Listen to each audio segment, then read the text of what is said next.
In our last video, we talked about what are the signs if a loved one of ours needs home care. We went through some of those things.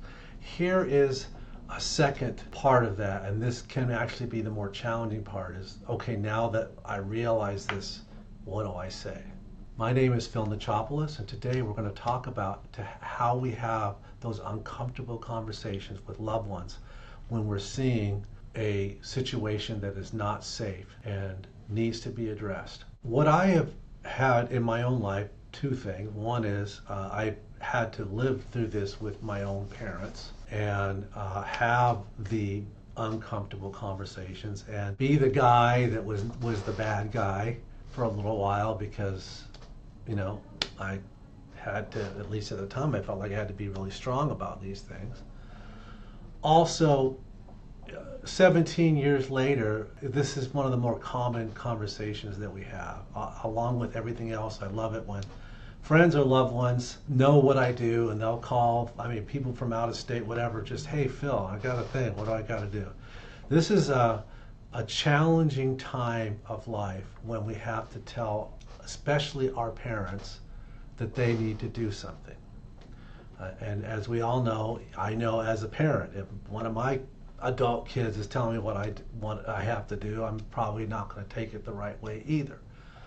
So these are just some guidelines, and I can tell you that I can't promise absolute success rate with any of this stuff. But I do know this: if you see something and you see signs and you're concerned about an accident happening, not saying anything is going to almost secure the fact that something will happen. And no one may be around when it does. So let's just talk through some of the things that have been helpful for me along the way. One of the things that's great is starting a conversation early. You're starting to notice things.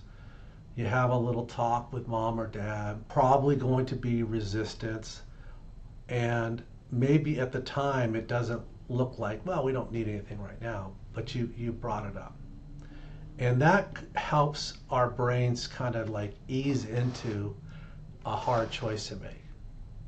So it's always a good idea, if you see something, say something. Again, hey, how are you doing? What can we do? A lot of times with caregiving and home care, it usually does start with loved ones. You know, now it's me and my sister and my two brothers and blah, blah, blah, the neighbor. They're just coming in and doing this and doing that and checking in, but it's early on. The other thing is, along that line, is when we have that conversation, is we want to focus on goals. Most people want to live in their house. Most people don't want to have to move out and go to an assisted living or adult family home.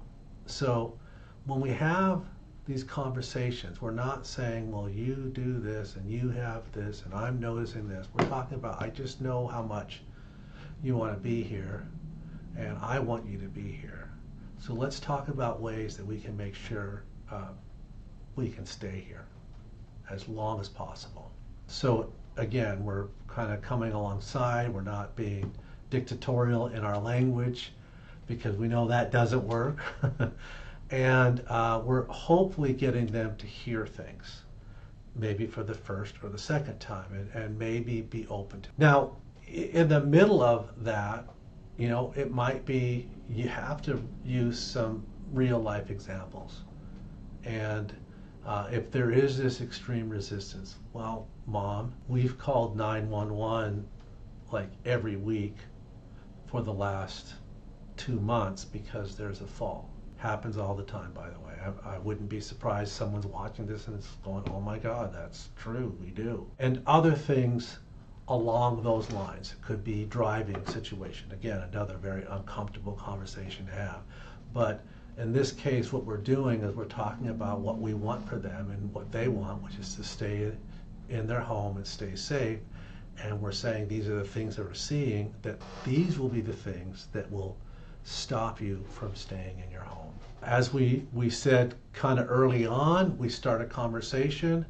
As we move down, there might just be this idea of baby steps. As I mentioned earlier, maybe it's time to have a loved one or a neighbor or someone that's in your extended family or even a group of you, just to check on them on a daily, weekly basis and get them used to someone coming in, and maybe make them a meal or do some things for them that you could tell they're not able to do like before.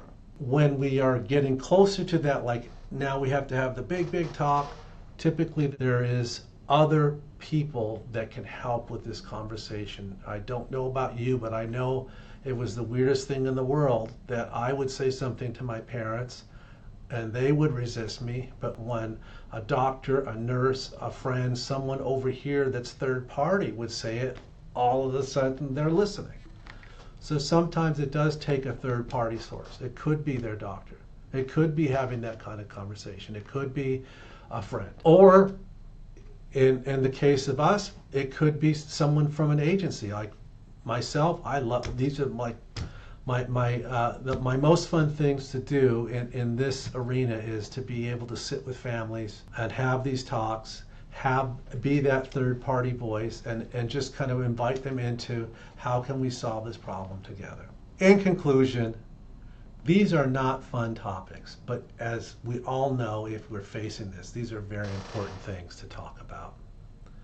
And if you need help, I hope that you'll reach out to us. You can find us at alwaysbestcaresouthsound.com. Thank you.